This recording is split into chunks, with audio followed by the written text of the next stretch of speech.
Hi, Jeb. Good morning, Deb. Good morning. It's no surprise that chronic diseases are growing at an alarming rate. The CDC in 2012 revealed that nearly 117 million people had one or more chronic health conditions.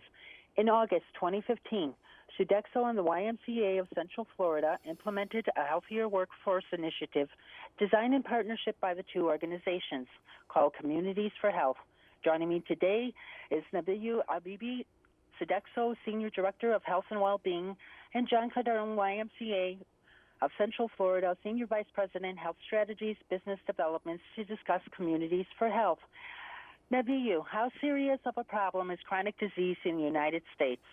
Well, as you mentioned, 117 million Americans have one or more chronic diseases like obesity, like diabetes. And it's not only driving our nation's healthcare spend right now at 18%, but it's not providing that individual, their family members, with a high quality of life. And that's really what we're trying to address with the Communities for Health initiative. Is we want to be able to really help people live a great, happy, productive quality of life. Thank you. John, what is different about your pilot wellness program, and what results are you seeing?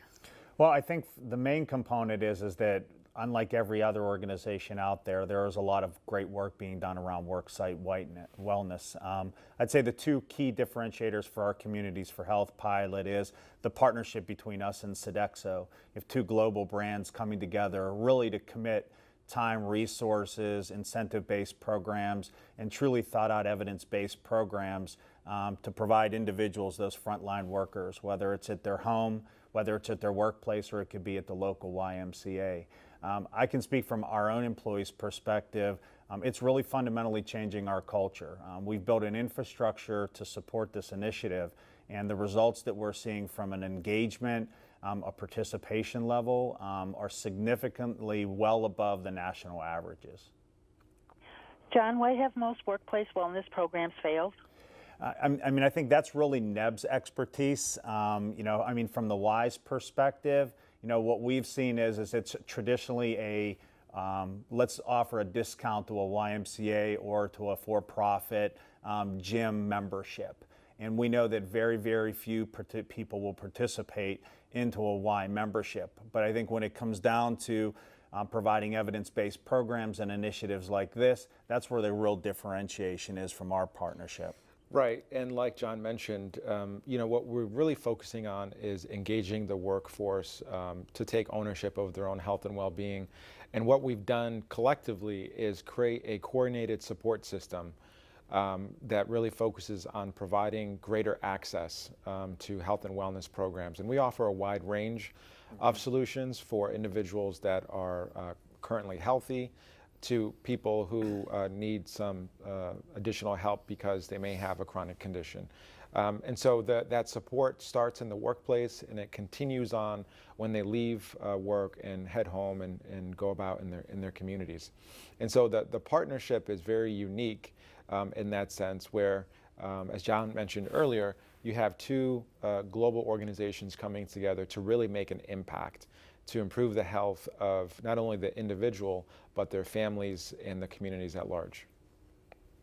Nebeyou, just how is Sodexo creating a better quality of life for millions of consumers? Yeah, well, Sodexo, we are a global quality of life services company, and we invest in initiatives like the Communities for Health program, as well as Feeding Our Future initiatives in various communities across the country, to our commitments to the Partnership for a Healthier America, where we've joined Michelle Obama in her efforts to curb the childhood obesity epidemic here in the United States across all of our divisions across Sodexo, whether that's in schools, whether that's in hospitals, in corporate environments. So we're really investing significantly to improve the health and well-being of individuals, families, and communities. Thank you. John, where can our listeners go for more information about effective health and wellness programs in their area? Why don't you take that? Yeah, the best source probably would be for people to go to sodexoinsights.com to get more information on Communities for Health. We actually have a case study featured in one of our articles in our new 2016 Workplace Trends Report. So again, that's sodexoinsights.com. I would like to thank you both for taking the time to discuss communities for health. Have a great day. Thank you. You're welcome.